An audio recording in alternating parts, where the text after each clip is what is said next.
Row for Show Productions presents Brothers Being Brothers, a lifestyle podcast.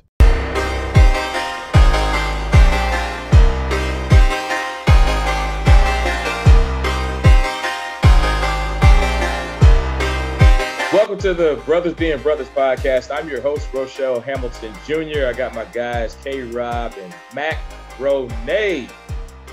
With me. Say what's up to the people, fellas. What's going on? There you go. You good, man. It's all good. It's what we do. We're having fun. Well, first off, before we start, we want to take this time out to say thank you to our Lord and Savior Jesus Christ for giving us the gifts, talents, and the resources to do this. I can't talk today, fellas. We all know the big thing that's been going on. Well, I'll just get right to it. We all know the big news of the day. The big news, really, I guess, going on in the world right now is the inauguration of Joe Biden as the 46th president of the United States of America. And I know for me, I ain't gonna get too deep, as far as this particular part of the pod goes. But for me, I'm happy. He's not gonna be perfect. Him and Kamala, they have their past. We know about that. They're not going to be perfect, but bro, the last 4 years have been nonsense. And that's just putting it lightly. The last 4 years have been a bunch of bull jive. So, it was Joe Biden and Kamala Harris. They provide a lot of hope. They provide a lot of things for a lot of people across the world. But before I, go off on my little spiel, I want to get y'all's thoughts on the inauguration and the events from yesterday. I'll go first. So I think it's dope for the first African-American South Asian woman to be a vice president. I think it's hopeful as a African-American man. It brings me hope for people of my descent to be able to be in positions that can hopefully transcend, from like kids to grandkids, to great grandkids, and so forth, that they can, have hope to be things they want to be, accomplish great things, and that, some of our families can have, wealthy lineages as well, powerful lineages, and not in a way to just seek power to like rule somebody, but power to be a transcending culture as well. And then, for Biden, I think he speaks, and recently he spoke with a sense of like a kindness spirit about him. What I would say to that is I just hope that he keeps that spirit up towards everyone, whether Republican, Democrat, middleman, whatever you want to be, like if whether you have a party or no party. I just hope that throughout the presidency that the sense of kindness he spoke with at the inauguration speech can be trickled down to everybody else. Like I said in the first episode, that go check those episodes out. They were really good. My guys are really dope. But like in the first episode, I said, when it starts at the top, it trickles down. So if you got a guy who's a certain kind of way, right. Most of the time in general, things can trickle from the head down. It don't mean you won't have, a certain kind of person here and there within the system, but 9 times out of 10, people can plot to the head if they're willing to be a part, right. To a certain degree. So I just hope that this new regime can help more than it hurt, and I know some people were excited about the tax cuts and this, that, and the third from the previous presidency. And, to each his own, whatever worked for you is cool. But I think the only part that I think was the most frowned upon is the rhetoric of the behavior that was carried on. You know what I'm saying? That can't be tolerated for anybody, black, white, Hebrew, Jew, Asian, Latino, whatever. Like, I just think the rhetoric of violence and racism is, it can't be tolerated. And if we can keep that out of the White House and in our Senate, Congress, and all of that, hopefully it can start to trickle down, as I say, hopefulness, but with the sense of reality. So that's kind of how I feel about it. Well said, man. Well said. What about you, Drew? Well, I mean, definitely, I agree with King. It does sound like Biden speaks from compassion. Oh, good You know, word. Good word. every speech I've heard him, he speaks from compassion, and he's preaching unity. So hopefully that does transpire to the whole presidency. So I do agree with King on that. Now, as far as inauguration itself, it from the performances all the way to Amanda Gorman, Yeah. the poet, you know, 22-year-old woman who had speech impediment is now giving a, a poem that the world needs at this time at the inauguration. I don't hear like a lot of publicity going to her, but that was amazing, and Yeah. just in my opinion, what she was saying as far as everything that was going on. Like she basically just took everything and put it that was happening right now and just put it into a poem. And I think that's what we really needed to hear. And I think that was awesome. Even all the performances, J Lo, she killed. Well, she tried to kill it. She tried to kill it. Bless her heart. Uh, Lady Gaga killed it. You know what I Lady mean? Garth Gaga, man, Brooks. she was amazing. Yeah. Hey, yeah. Hey, did y'all? Let me get on let me get on my goofy for a little bit. Okay. Y'all notice how everybody had to stop and say what's up to Michelle and Barack. Yo, Yeah. Everybody, yo, Yeah. bro. yo, Yes. listen. I'm a That's married that's man. that's I'm a authority. married man, but Barack was fresh and Michelle looked like straight up money. She did, You know, man. yeah, Michelle I'm not was. Googling eyes over her, but the whole Hey, maroon thing, yeah. don't be shocked. Shout out to my cousin Crystal. I seen her say that maroon is the color for 2021, and she Maroon. said it first. And Okay. I'm gonna give her props. Crystal Yeah. Driver, she said it. Yeah. She was like, maroon is the color of 2021 because Michelle definitely wore Bro, that. she was rocking that maroon and that hair. Like, dog, I'm not like a real big like guy that pays like super close attention to a woman's hair. But dog, her hair was just it was immaculate. I mean, I don't care what anybody Yeah, I says. mean, you And can't help I but ain't to pay get attention. right, Uh, and I ain't yeah. getting too far off the topic, but I don't care what anybody says, bro. Like Michelle Obama is the baddest um, first lady we've ever had in American history. I say it. It's on the record.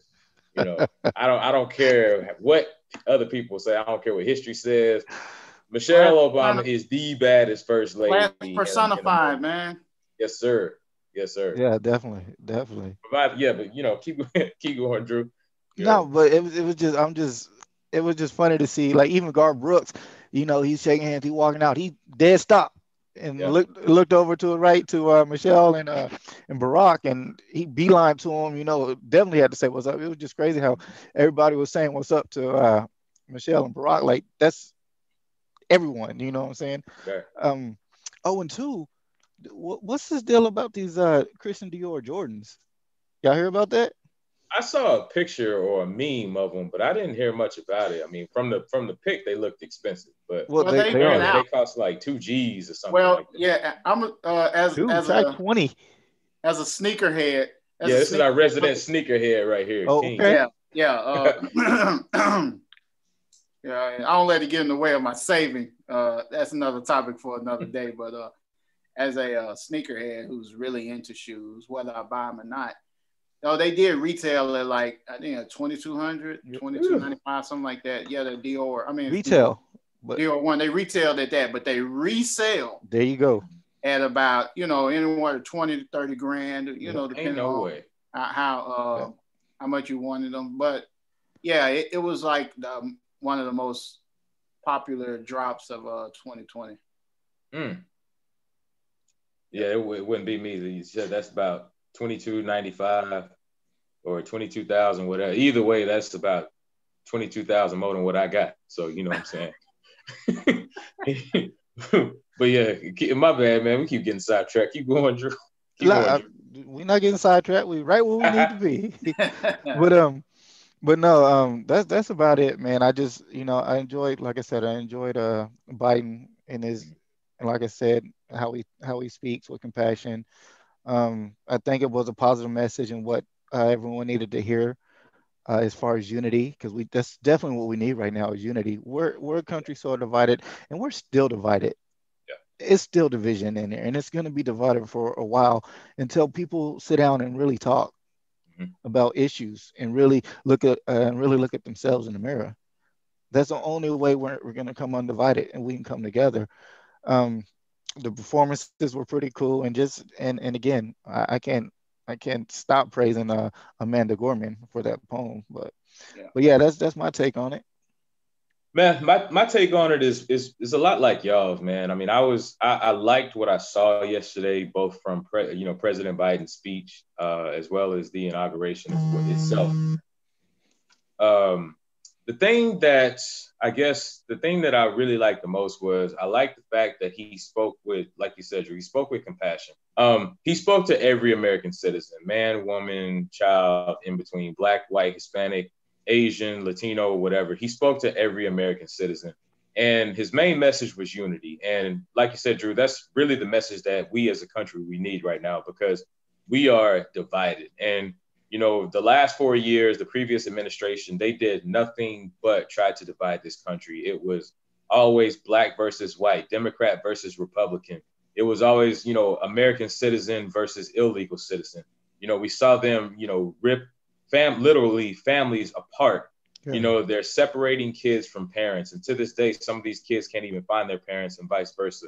So, from the events and the things that we were subjected to over the last 4 years, it was a great breath of fresh air. And, I know King brought up something yesterday that really stood out to me from his speech. And it said he wants to treat everybody equally. He wants to be a president for all citizens, Right. or he wants to be a president for the country. And I'm paraphrasing, of course. But the thing about it is, what I took from that is, he speaks with compassion and it's authentic. But the thing is, I want to see him actually go out and do it. And I believe he can. I believe he will.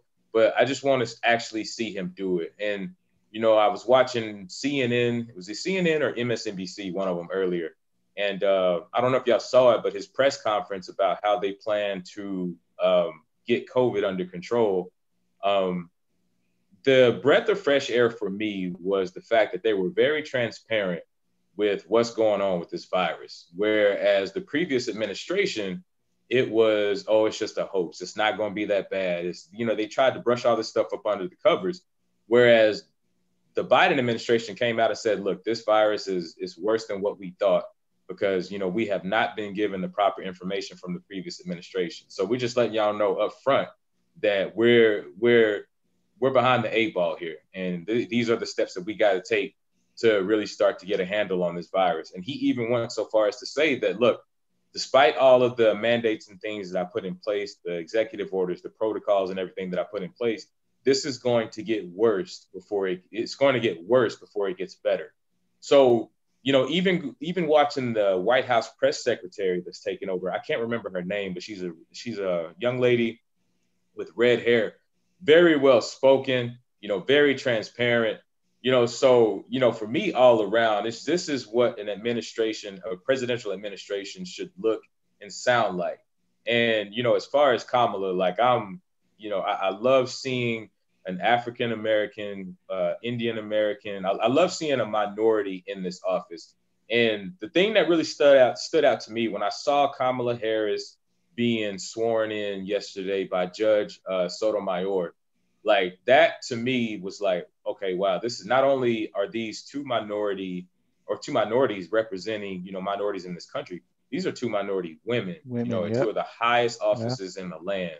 So that lets, the little Black girls and even little Black boys and little Hispanic boys and girls and little Asian boys and girls and, little minorities of all nationalities, lets them know what is possible in this country. And so to me, it was really good to see America represented in all its form, different cultures, different backgrounds, different walks of life. Because at the end of the day, we all come from different walks of life. We all have different experiences, but we all live in this country. And the only way this country is going to move forward is if we all put our differences aside and decide to move forward. That's the only way we're going to get this done.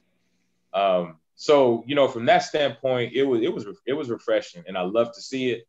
Now I just want to see all of these speeches, all of the pomp and all of the circumstance. Now I just want to see all of that be put into motion. You know, unity is preached every 4 years at these inaugurations. It's preached by every president. Now I want to see it actually be done. And also now another form of unity is going back to what happened 2 weeks ago, even when we started this podcast. I want to see the people that was responsible for these riots on the Capitol and responsible for spreading so much misinformation about this election.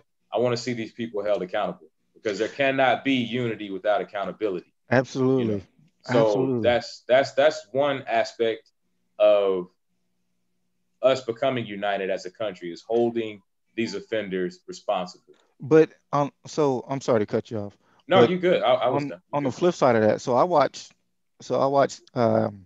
both news outlets, and I watch Fox News, you know, and that's mostly exactly.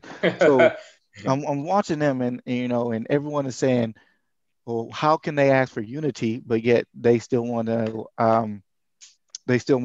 go forward with the impeachment of Donald Trump. Right. So my thing is, okay, and that's what everyone over on that side is yelling. How are we reaching unity, and you guys want to, you know, go forward with impeaching President Trump? And then I'm like, so y'all's vision of unity is sending a message that you can do whatever you want. There's no responsibility, and there's no what, King? Accountability. There's no accountability. You know what I'm saying? It is. So that's y'all's vision of unity. We'll never have unity. So that means no one has to be accountable for anything they say or do. Right. That's what they want, for it to be unity, because that's what they're saying. You know, well, you know, leave Donald Trump alone. Don't go forward with the impeachment, because that's not good for unity. So then what? So no one should be accountable for what they say or do. It's frustrating, man. Yeah. To piggyback on that, I agree, because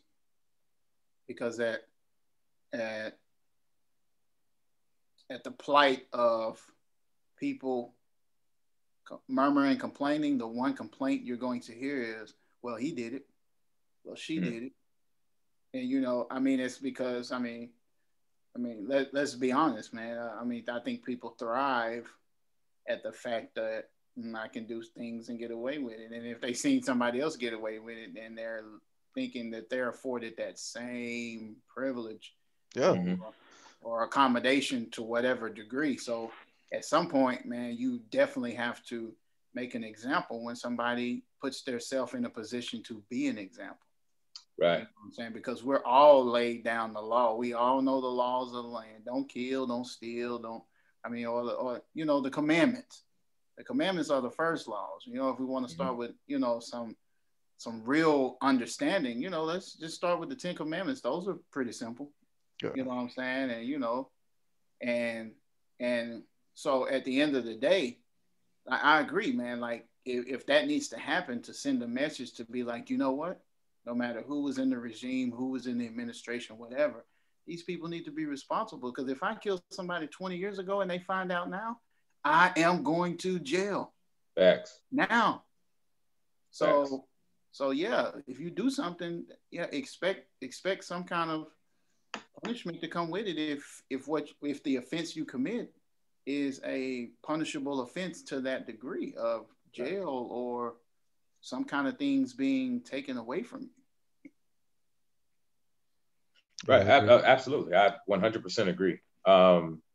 Because at the end of the day, if nothing else, the impeachment needs to happen to show people in the future that, look, this is what can and will happen if you step outside the boundaries of the law. This is what can and will happen if you try to basically dethrone our democracy. I mean, red, white, blue, left, which red or blue, left or right, you know, in between, on the left, in the middle left, right, whatever you want to do. It's like anybody, nobody,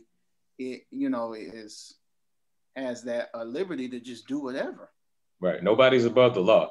And that's one thing that America likes to say when it comes down to the legal system. Nobody's above the law. Yeah. Well, now is the time to prove it. I mean, if America is really, quote unquote, about that life, now is the time to prove that nobody is truly above the law.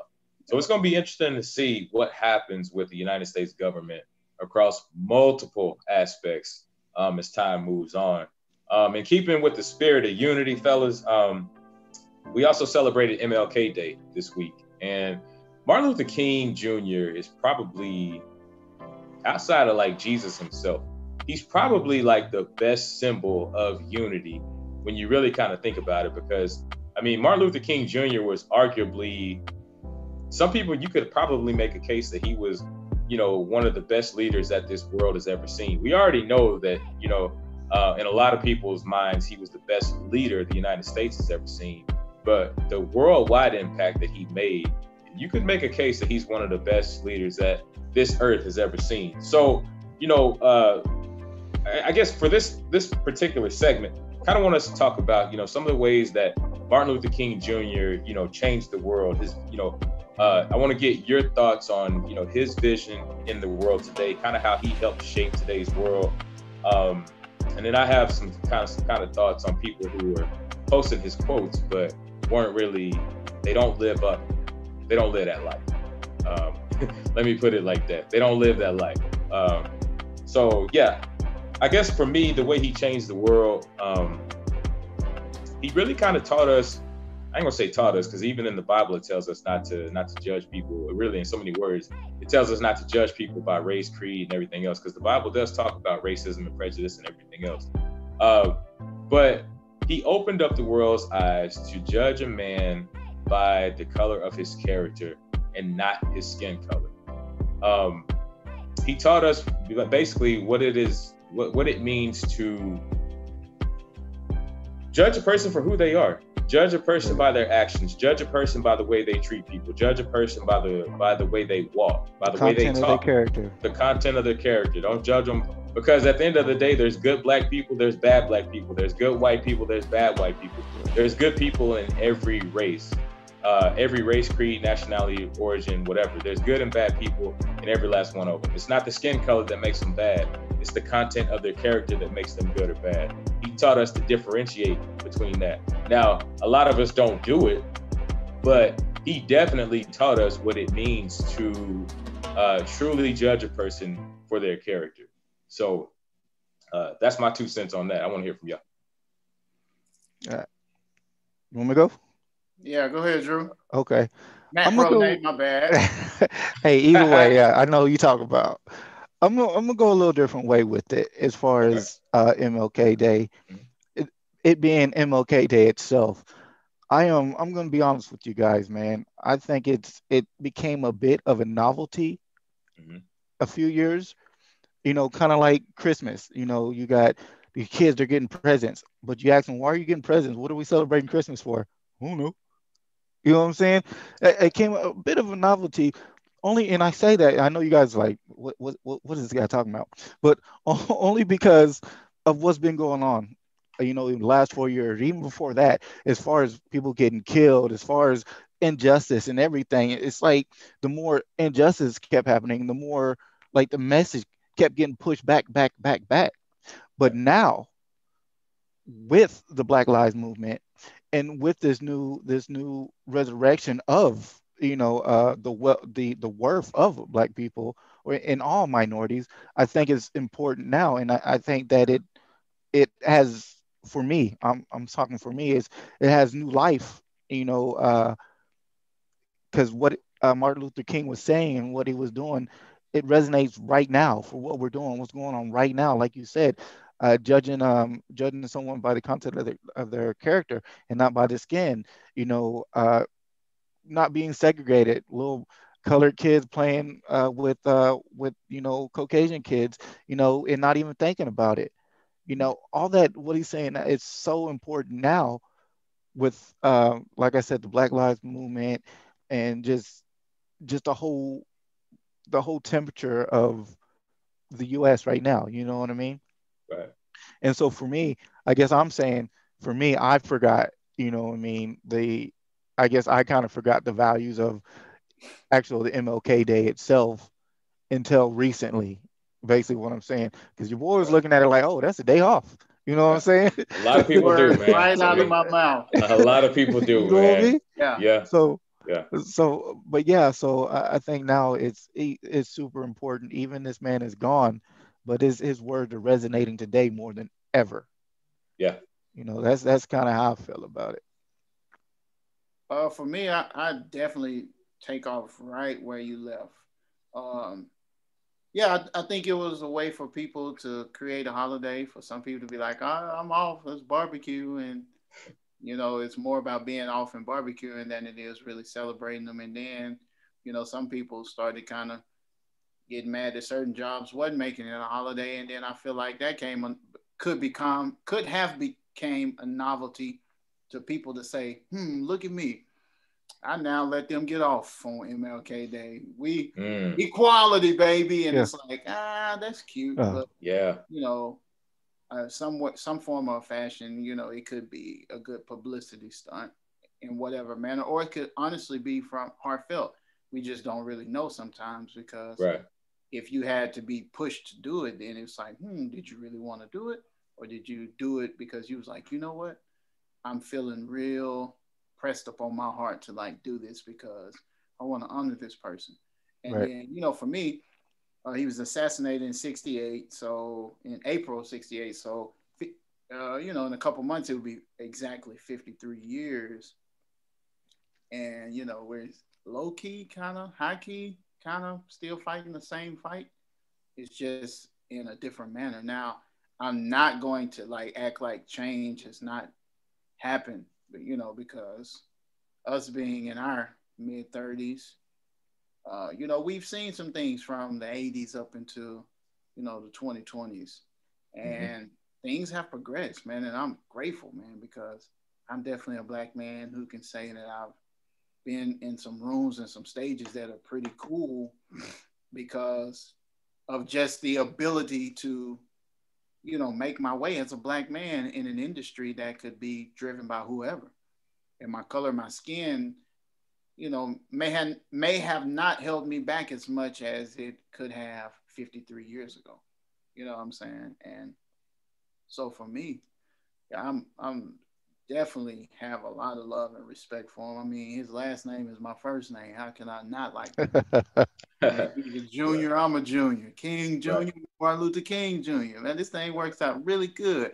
But also, like he's, going back to it, he's an African-American man doing things from a nonviolent standpoint, man. He was known as the nonviolent protester, the nonviolent preacher. And not saying that preachers are violent, but, for him to be a preacher and an activist, civil rights activist in the same light, sometimes those roles can get a little, it can get a little cloudy because sometimes activists may act in a manner that people feel like a preacher may not. And, some people may feel like, well, being a preacher and an activist is an agenda because it could be a money thing or it could be a people following thing that could turn into a money thing. I mean, we could go down the rabbit hole with that, at least coming from that standpoint. But I'm just encouraged that we can actually continue to change. I know what reality says, but my hopefulness says that thanks for him 53 years ago, this happened. So, I plan to live another 53 years. I'm kind of healthy. I'd like to see things be absolutely amazing, another 53 years from now. Your boy's in his almost about to be 90 and be like, man, you know what? I remember when I was doing a podcast in 2021 with Rochelle and Drew, aka Mac Ronay, and here we are 53 years later. We talked about that, and 100 years ago it was like this, and now 106 years later it's this. So, man, having faith and just continuing it. And I want to read this quote that I found, and I haven't even heard this quote recited as much as some of the other ones, but like this one says, "Our lives begin to end the day we become silent about things that matter." And I thought that was like really dope because I went and looked up like Martin Luther King and seen all the quotes. And, of course, everybody knows that I have a dream speech. But like, man, when I seen that one, I was like, people don't, recite that one as much as some of the other ones, like the whole, the love one and, doing things from a spirit of hate rather than love. But I was like, man, so like, our lives begin to end the day we become silent about things that matter. And so, like, man, I'm appreciative for this platform to not be silent about things that are impressed upon our heart, whether it's, you know, from lifestyle to business to anything. Like, if it matters, let's not be silent. And so, like, I kind of want to take that motto with me, you know, as a low-key 2021 motto, to not be silent about things that matter, you know, even if it's something minute, you know. And so I got a lot of love and respect for Martin Luther King Jr. and all that he did, not knowing that he would even help me. He don't even know who I am. And what he did helped me, you, everybody else, my family, you know, my grandfather that's passed, and all of the people before him, and he helped all of these people. And not necessarily all, but, you know, his steps help create change in a certain way, or bring about tough conversation that has brought about a change in our life. Yeah, absolutely, man. And, you know, to piggyback off of something you said, one of the things that amazes me the most about Martin Luther King was the fact that his message was so consistent in spite of, you know, getting sprayed with fire hoses, in spite of being called the N-word, in spite of all the hate, the death threats, and everything else that came his way. His message was so consistent, nonviolent, you know. And I know there was many times, I'm sure, as you know, as him being a human being, there was many times he wanted to give up. But this man, in spite of going through some of the absolute worst things that a person could go through, he stayed consistent to his message. And consistency is hard for human beings, because consistency itself, I mean, it's hard just to stay on the same track in and of itself of anything, whatever you're talking about in life. But when you have that amount of adversity, that kind of adversity coming at you, it's hard not to give up. So, King, you all right? Oh, okay. Okay. So, you know, for me, that was the most amazing thing to me about Martin Luther King. And, you know, King, like you said, when we sit back and we look at, you know, even the job that I have now, I mean, that's in some way you could attribute that to Dr. King opening that door, because it is 10 times easier for us as Black men to apply for a job and interview for the job and get the job than it was 53 years ago. And in a lot of cases, it's still very hard for minority men and women to get looked at for jobs. Now, we've talked about that a little bit, but even with the challenges that we face now, even though in a lot of ways we're still fighting these same battles, when you look at it across the board, we're afforded so many more opportunities because of the stand that he took, because of the battles that he chose to fight, and ultimately ended up costing him his life. But you know, he literally gave his life to help out millions of other people. So that to me is the most amazing thing about Dr. King, because I know full well, for me, with the amount of adversity that he faced, and you know, people fighting him and spraying him down with water hoses, I probably, there's no problem, I would have just gave up. Or I would have maybe just took the Malcolm X route and just said, man, look, this nonviolence, it's not working. You know, we're gonna have to step our game up. I'm sorry. Go ahead, Drew. No, you good. Go ahead. And that's my question too, man. And I mean, just as far as, you know, he preaches nonviolence and he preaches turn the other cheek. And with him preaching that, which, I mean, for that moment, I understand what he was saying and what he was doing, but does that not set the tone for the Black people to always be the ones that have to turn the cheek?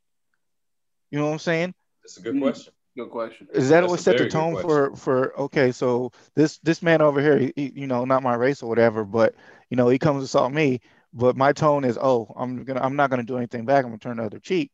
You know what I mean? Is that not setting the tone for, okay, well, this guy, he knows I'm not gonna do anything, so he's gonna do whatever he wants. Yeah. So you're kind of saying, like, setting the tone to be somewhat of a pushover, huh? Well, not necessarily a push. Well, yeah, I guess I don't know how to, you know, say it ain't no PC way to say it, but yeah. Well, the only thing I can say to that is, and this is a little bit of a little God factor in my mind, and I have to preach this to myself sometimes too. Okay. Is, you know, for some people, You reap what you sow. For some people, it's karma.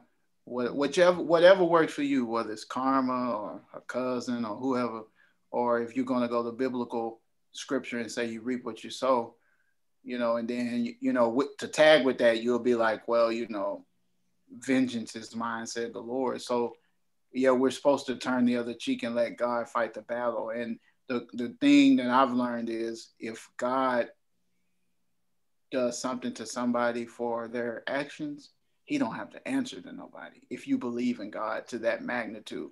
And that, as a faith person, that has been something that I have to really tussle back and forth, because as a human, like emotionally, like I'm like, let's step, I'm small in stature, but you can catch these hands. My dad is a pretty firecracker, and I appreciate all the he gave me, because I'm definitely that same guy. But the thing I have to think about is if you slap me, and I don't slap you, and you leave there and have a wreck that costs you your legs because you slapped me, that's between you and God. And he have to be like, well, you slapped my son, so boom, handicap you are. But I'm not, and that's a little far-fetched, but I'm using that to make an example, because sometimes that's really the only thing that we got to stand on. But what is the odds of that happening? Well, we don't. That's man, dude. We about to go down. That's faith. Okay, I'm sorry. I apologize. I apologize. Well, the odds of it happening may not be that, but sometimes doing things, I feel like this. Whatever you do to somebody, you don't get to determine how it's handed back to you. So sometimes whatever you do to somebody, it can come back to you in a way that really can hit you in a manner that you don't see coming. And sometimes it don't necessarily come like that, even though I used a very abrupt example. But man, it may come to you in the form of like, man, you just, oh man, I was about to get this life-changing job, right? That would have set me for the rest of my life, man. I have never made, 6 figures past 100,000. $100,000 a year, and here I am. I'm about to get a 7-figure job, and I'm about to be a CFO of this big company, and boop, it may never happen. Boop, it may take another 25 years, and you'd be like, well, should I retire? Or, you know what I'm saying? So I feel like sometimes you have to be careful of things you do, and then at the end of the day, we may see some people be powerful with all of their wrongness. I mean, and die and bust hell wide open. But that's a faith thing, and see, and then we're tapping into something else, but I'm just speaking for you saying being what can look like a pushover. That, at least that's what works for me. And I'm not trying to convert anybody or make anybody believe what I believe, but that's kind of what I got to ride on, because I'm like, well, man, if I believe in God, I'd be like, well, you know what? I did the right thing. Can you bless my endeavors? And I'm not speaking ill on them, but man, I hope they feel it. Because I could have retaliated, but I didn't, and that's just being honest. So that's my point to it. I get you, and what you say makes sense. That makes 100% sense. I guess it was more of us as a people more than an individual question. You know what I mean? Well, and I think part of that also, I guess more on an individual standpoint, I think there's also a way where you can retaliate for somebody doing you wrong, but I also think there's a proper way to go about it. I mean, if it's something where somebody's done some kind of wrong by you, and there's a legal way to go about dishing out those repercussions, because I'm a firm believer in, I do believe in turning the other cheek. There's been plenty of times I've turned the other cheek when somebody's done me wrong, because, a lot like King, I'm a man of faith. So, I feel like, okay, God said vengeance is his, I'm going to let God deal with it. But I also believe there does come a time where you have to basically stand up for yourself. You have to let people know. Now, I may not do anything physically to you, but I'm gonna have to take some kind of action to let you know, like, look, okay, you testing my limit. I mean, in the Bible too, is also eye for an eye. So I mean, it's all about interpretation. But I think we're getting off. Oh, go ahead, Gabe. No, you good. I don't even think we're getting off, because I think it's good to touch on it for people who may believe it. But what I will say with with us is culturally, man, we got to learn something other than like going back to episode 1. Go look it out. Shameless plug. Go check it out. You like, and this is not any wrong with anybody. This is don't have nothing against people who play sports, bro. Because I was a 3-sport athlete and I love sports to this day, and I will die absolutely watching ESPN, all day if I can. But like there's other things we got to teach people besides basketball. Like, I mean, I love sports, but I end up doing something different, And so for me, it's like, bro, half of us don't know things about the law. We don't even know, sir. We don't know when laws get passed. Like you in Texas, you don't have a license to carry. You can have the castle doctrine protect you if somebody came into your house and you wanted to use a firearm to protect yourself and your family. Like, it's little small things, and I don't think we know enough of the law to actually be like, man, if you do this, and I'll do this, and I'll make sure you're in handcuffs. And then, like Rose said, that's the other way to go about it, the correct way, because did nobody say that I can't tell on you for what you did to me and you be punished for it. So, but we don't know enough of the law. We perish because our knowledge. I think that's a good topic. Knowledge is power, man. And part of that, it is, because a lot of that is education. A lot of that is knowledge. And then then going back to, what King was saying, I'm going to tell on you, another part of that is, to some degree, I ain't going to even say to some degree, we have got to let go of this whole stop snitching thing like that. And that's going down another rabbit hole. But I know part of the reason why a lot of things don't get handled is because we don't want to be seen as the snitch. We don't want to be seen as the punk that told. So now that's another discussion for another day. Right. But these are just different aspects that because all of this stuff is intertwined. And King made a great point. Education is huge, because there's a lot of our laws and there's a lot of things that we actually have the rights to and that actually work in our benefit. But because we're ignorant to them, because we don't know about them, we don't know how to use them. Absolutely. So, and part of that is on us. I mean, part of that is getting involved with city council. Part of that is getting involved with the school board. Part of that is, keeping up with these local elections, because as much attention is put on the federal election, as far as the president of the United States of America goes, your state and local elections hit you more directly than the federal election does. Yeah, so, on that aspect, we as a people, we have to take more of a bigger stake in getting more involved at the state and local levels, and then because at that point, the state and local levels is really where your schools improve. That's where the districts improve. That's where funding improves. And that's where you find out where these tax dollars are going, how these tax dollars are being spent, why this school over here is getting less funding than this school across, in this area of town.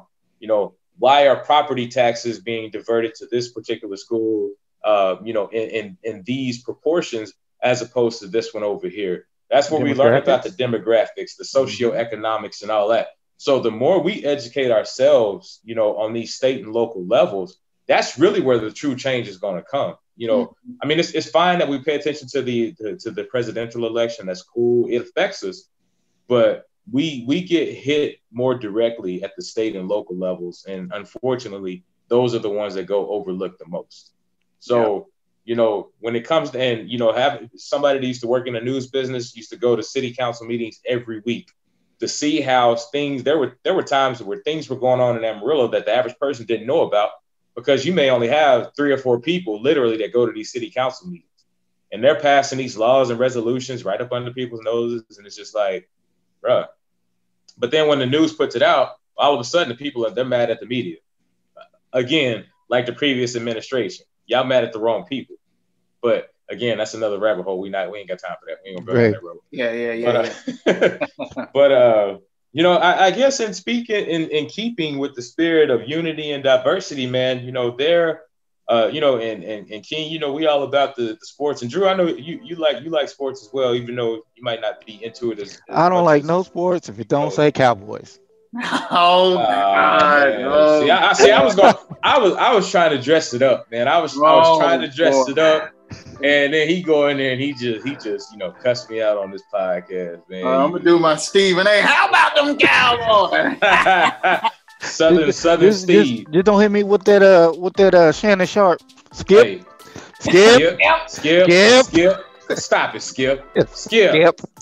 But and one thing that in the NFL is fascinating. And I personally love the NFL because I love football. I played football, and football it's a beautiful sport. It's a violent sport. It's a fun sport. But the thing that gets me with the NFL is vexing because it's a great product. It's a great league. 70% or approximately 70% of all NFL players are African American or Black. And the thing that really gets me is, with having all of these African American players, is the lack of diversity when it comes to NFL head coaching positions and general manager positions. I looked up some stuff today, man. There's 32 NFL teams. Mm-hmm. And out of these 32 NFL teams with majority Black rosters, every last one of them, we have 4 Black NFL GMs. You have Brad Holmes in Detroit with the Lions, Terry Fontenot, who just took the job in Atlanta with the Falcons, Chris Greer over in Miami with the Dolphins, and Andrew Berry of the Cleveland Browns. When it comes down to NFL head coaches, there's only 4 minority head coaches. Mike Tomlin with the Steelers, Brian Flores with the Dolphins, which the Dolphins, they're the only team in the NFL minority owner. With a minority owner, a minority GM, and a minority coach. Then we have Ron Rivera with the Washington football team. And then there's Robert Saleh, who he was the 49ers defensive coordinator. He just took the job as the Jets head coach. Yeah. So the thing with the NFL when it comes down to diversity as far as the head coaching positions go, it's really unfortunate because they set up the Rooney Rule. And basically, for those who don't know about the Rooney Rule, it was put in place, I believe, in the 80s or the 90s. I can't remember exactly when. But it was put in place by the Rooney family, who owns the Pittsburgh Steelers. And it basically says that all NFL teams have to interview at least one minority candidate for a coach or a GM position before you can even make the official hire. And now the spirit of the rule in itself is good because it's in that spirit of inclusion. Like, we're trying to open doors to minorities. We're trying to get, minorities who qualify for these positions. We're trying to get these men and these women, we're trying to get them looks. We're trying to get them interviews. We're trying to get them to talk to people, or we're trying to get people to talk to them. So I should say. Well, but the problem, what's up? So is it that they wanted the spirit of it? They wanted to get everyone who's qualified, or was it they're trying to meet a quota?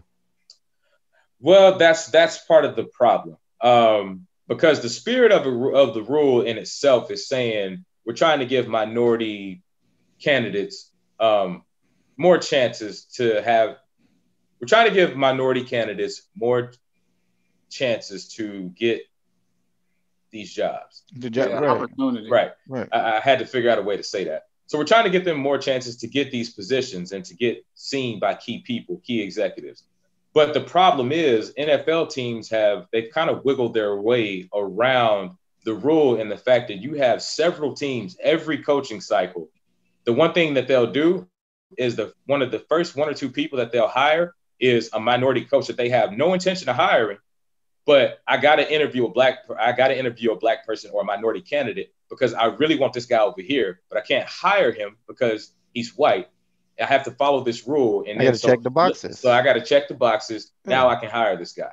So that's part of the problem with the Rooney Rule. And the NFL, they've done somewhat of a job in trying to address their diversity issues throughout the years. But I kind of just I say all that to say this. I want to get y'all's input on it, because the thing about it is, well, before I even go there, the most recent example of this is Eric Bieniemy, the offensive coordinator for the Kansas City Chiefs. And this dude has interviewed for close to 12 head coaching jobs in the league. Now, this guy leads one of the best offenses in the NFL. Check this out. In 3 years since Eric Bieniemy took over the offensive coordinator position for the Chiefs, they've gone 38-10 in regular season games. They won a Super Bowl, and the Chiefs offense has finished first, third, and second in league standings overall, which are all better than the previous 5 years in which 2 other Chiefs offensive coordinators got head coaching jobs. Matt Nagy over in Chicago, and they're struggling. Chicago's not a very good team. And then you have Doug Peterson over in Philadelphia, and he just got the boot last week. And we saw add that they're on their way to their 3rd NFC championship. Exactly. Yes. At home. Yes. On the way to the 3rd AFC championship. They've won the AFC 3 years in a row as far as regular season. Yeah, and in a great position to win the AFC and the Super Bowl once again. Now, the thing with Eric Bieniemy is he's got some stuff in his past, but that stuff is almost 30 years ago. Now, what frustrates me with Eric Bieniemy's position is the fact that, you know, when a lot of time when reporters have asked teams why he's not getting jobs, they've asked NFL insiders why he's not getting jobs, he keep coming up with these excuses about his past.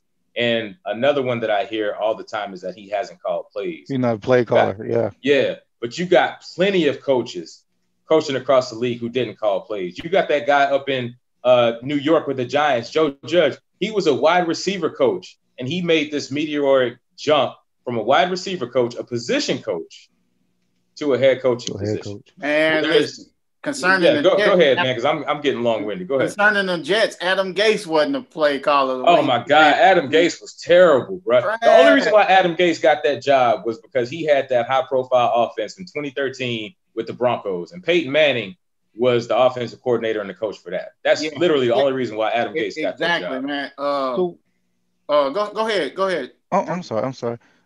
So what about those 2 coaches that wasn't under the ones you just said from the Chiefs that was under Andy Reid? They weren't play callers as well, right? Exactly. Well, they were offensive coordinators, and I want to say, don't give me the line. They were offensive coordinators, but I think Matt Nagy called plays. He officially called plays. The thing with Eric Bieniemy is Eric Bieniemy calls plays. It's just that he calls plays in addition to Andy Reid. So it's not like he's not played. It's not like Andy Reid is calling all of their plays. And another thing with Eric Bieniemy is he's the one that comes up with the formation. He comes up with the schemes. He's the guy talking to Patrick Mahomes. He's the last one to talk to Patrick Mahomes. In that little microphone that they have in their helmet. He's the last one to speak to him in the huddle. So, I mean, this dude is directly responsible for this offense that the Chiefs have that's been wreaking havoc across the NFL. And this dude, he can't get a job. Like, he cannot get a head coaching job. He just interviewed for the Texans head coaching job. But you know the thing that frustrates me with that is the fact that it took Deshaun Watson telling the Texans, look, man, I'm not playing for y'all, because he had recommended Eric Bieniemy's name for this position. It took him basically telling the team, I'm not playing for y'all, for them to even speak to him. Deshaun Watson said they asked Deshaun Watson to basically be a consultant in the head coaching search. Hey, you're our quarterback. We want to get your input. He told them Eric Bieniemy, Robert Saleh, and a few other guys. They didn't even bother talking to the guys that he recommended. So now it's taking him. Bad press. They also got bad press from Andre Johnson and D Hop. And I think because of who they are and the way it came, Andre Johnson was like, playing for the Texans, you're gonna waste your time. Yep. You know, and D Hop was kind of piggybacking on that same thing. Man, I think really at the end of the day, you know, a lot of other people can have these stains and it'd be all right, man. But as a black man, bro, we have to be so squeaky clean. Yeah. Yes. Yeah. And, you know, certain things we've talked about in the other previous things is like, man, choices, just understanding choices. Because sometimes when you have a disadvantage, and it's fine, you know, I'm the same guy. I'm like, you know what? I got certain disadvantages, but I'm going to carry myself a certain way so that whenever it's my time and I do my thing and you can't deny that, there's nothing else you can say. But you know what? Exactly. We're a complete fool if we don't hire him. But it's like, man, you know what? And I'll just keep it moving. And, you know, kudos to him for still having the resiliency to, like, keep doing what he's doing, man, because that thing can get frustrating, man, because we want those same opportunities too. And actually, you know, Andy Reid is not the only person running that whole organization. It's impossible. So, like, don't say he's not a play caller all of a sudden whenever it's time to get a job. But when we're not talking about him having a job, it's like, oh, Eric Bieniemy, Eric Bieniemy, Eric Bieniemy. I mean, it becomes like a whole ring. You know what I'm saying? And so I think that stuff only comes up when it's time to put promote him in this that man. position. You know what I'm saying? Yeah. Oh, I want to say that I found this. I seen this. Go ahead. NFL passed a workplace diversity measure that will reward teams for being a pipeline for minority coaches and scouts. So it was kind of saying that, like, this new rule, they'll give you like these kind of like 3rd round picks if you have a minority coach and a GM for like 2 or 3 years straight. You know, you'll get like incentives for it. And I'm like, and see, that's another thing about the Rooney Rule. It kind of like, and what I was saying with the MLK holiday thing, it like pushes you to do something you really don't want to do. And I'm a person like, yo, if it ain't genuine, don't do it. Don't do it. Yeah. Don't do it. Let me deal with it and figure out how I'll maneuver through it, or if I even want to continue in this situation. But if it ain't genuine, leave it be. Because then now you're doing it to only shut me up. And so how long will you do that before it becomes that same problem again? Because if you're only doing it to shut me up, it's only going to be temporary. Or in this case, they're only doing it to get the incentive. It's exactly. Because we know the owners only worry about one thing. Right. Money. Yeah. And see, for me, looking at it from that standpoint, I was telling somebody today, if I'm Eric Bieniemy, if the Texans offer me that job, I'm not sure I take it. Because you're not offering me this job because you want me. You're offering me this job because you don't want to lose your quarterback. Yeah. So, and to also prove a point. Well, I would definitely take it, because once you get in there and show the league what you got and who you are, then you can't be denied. You can. Yeah, you can. You can be denied. I feel like they give him the job 1 year, and if he don't have a 10, like a 10-6, 11-5 type record, bro, he's not going to be able to have an 8-8 record on his first year, even though the Texans only won 4 games last year. And he's not going to be able to have an 8-8 season, and they'd be like, that was good enough. I promise you that's a really good point, because you look at the Lions, they did that to Jim Caldwell. Jim Caldwell took that team 9-7, got them in the playoffs, and they fired him talking about 9-7 wasn't good enough. Brought in Matt Patricia, and like Matt Patricia's first few years in Detroit, they won 3 or 4 games. Matt Patricia got 3 or 4 years to try and turn that franchise around. Jim Caldwell got like 1 or 2. Jim Caldwell is out of the league right now. And that's another aspect of this whole deal is, minority coaches in the league, they do not have as long of a leash.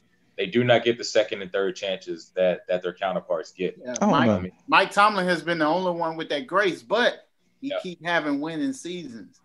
And, and because, of course, Rooney, with being the owners of the Steelers, they kind of probably taking the approach in a different manner. But, Mike Tomlin has been a winner for an extended period of time, and kudos to him, but I mean, that's a conversation for a rabbit hole, because we know what the owners are about. I mean, once they draft you, you just a ticking time bomb, and, they waiting for the next draft class, because all they're worried about is the continual reproduction of players so they can keep the money rolling in. Keep that money rolling. So y'all think that if he took the job with Houston and he takes them boys deep into the playoffs, like, he couldn't write his ticket?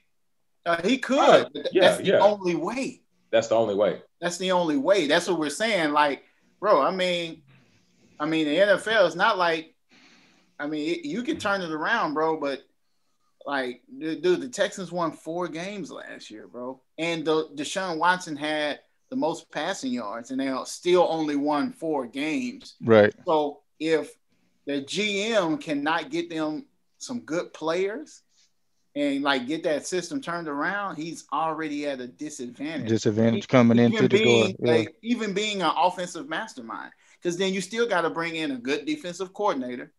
Mm-hmm. You know what I'm saying? And he's going to have to hire an OC to like still work things out, because he can't, being a head coach, he can't just only do the head coach and OC job. Man, I mean, that's a bit much. So like, he would need a whole regime around him, you know what I'm saying, to build it up. So that's the disadvantage, I think, because they don't get time to sometimes rebuild these entities. Yeah. You know, in the same fashion that other guys do. And I agree. I think they would set it up to where he's more probable to fall on his face than be successful. Yeah. So I mean, I understand what you guys are saying. So they with can that. say, "I told you so." Yeah. You know, man. But you know what, man? Whatever. What's up? Keep moving. What's up? You good, that's man. it. Okay. Yeah, because this one of them subjects, man. We'll be on that, boy. Because it's a frustrating deal. As much as but you know what? There's also a part that makes me no. You know what? I'm not even. That's the rabbit hole. Oh, y'all killing me. Y'all killing me, man. We'll talk about that on another podcast. We can't make it a soap opera, Drew. Come on. I understand. We'll talk about that on another podcast. Because we gotta end on a high note. Lift every voice and sing. You're right. Lift it up. You're right. Yeah. We'll talk about that on another. Because man, some questions just kind of came to my mind about how Black viewers of the NFL and minority viewers of the NFL can get their point across. But we'll go down that rabbit hole another time. Yeah. Where we at on time, man? I think we might be at that hour threshold. We may be nearing our hour, man. I think we are, man. We don't want to bore the people. Yeah. So we gonna cut it off there because this has been a good one today. This has been a highly, highly passionate one today, but I love it. I love it. Fellas, y'all have anything y'all want to say? Any parting shots? Any parting words? Oh yeah, I got parting words, man. First of all, all love to my Caucasian brothers and my Asian friends and anybody of any other nationality outside of African American that I know. It's just about shedding light from our viewpoint, but not to diminish anybody else's vantage point or viewpoint. And I like to say, man, I'm just still continuously grateful to be able to just present this option, because I'm known for being a musician. So speaking from this standpoint, even as a musician or a Black man, I'm just grateful because I feel like, whenever the viewpoints can come from different viewpoints and vantage points, man, like we can hopefully invoke, some tough conversations to bring about change that are thought-provoking. And so, man, I'm always glad to hear y'all's take on it. And no, guys, we don't rehearse this stuff before we get on here and record. This is like fresh, hot off the press. And that's what I can appreciate, man. So my ending on a high note is, man, I'm grateful for everybody. And as a Black man, I'm grateful to see the changes that come about. And even the people who are white and other nationalities that like cheer Black people on or that present opportunities for Black people. Because there are some people out here that are Caucasian or, or Asian or, Filipino, Latin, whatever, that can help Black people. And there are Black people that are helping whites and that are helping this. So, man, the unity is just like the message that, as we've all said. And man, I'm just looking forward to hopefully getting to a point where it could be even more of it. That's it. Absolutely. Okay, and to piggyback on that, it's a new day. It's a new dawn. Ooh, that's good. Wounds it's time for wounds to be mended, to be healed, and move forward with unity. Definitely with all races, creed, everybody. It's time to move forward together as one, unity. You know what I mean? So that's my little 2 cents. Dope. Absolutely, man. And I'll close it out by saying, I piggyback on what both of y'all are saying. We're not asking for special treatment. We're not asking for preferential treatment. And we're not disparaging our white brothers and sisters, our, Hispanic, Latino. We're not disparaging anybody by any means. All we're saying is equality and unity. That's all we want. At the end of the day, uplifting everybody. Everyone getting uplifted. We want everybody to be on this train. Everybody. Bro. Yes, sir. Yes, sir. We want everybody to be on this thing because at the end of the day, this world, we're in this big world that God created. We're all brothers and sisters at the end of the day. We all are products of Adam and Eve at the end of the day when you really go back and get all biblical and anything. We ain't gonna go down there. Anyway, equality and unity. That's what we want. Yes, so, sir. With all that being said, everybody, thank you for joining us on this episode of the Brothers Being Brothers podcast. Thank you to our Lord and Savior Jesus Christ for giving us this platform to be able to do this. And remember, like we always say, do your best and let God handle the rest. Be blessed. Peace. One.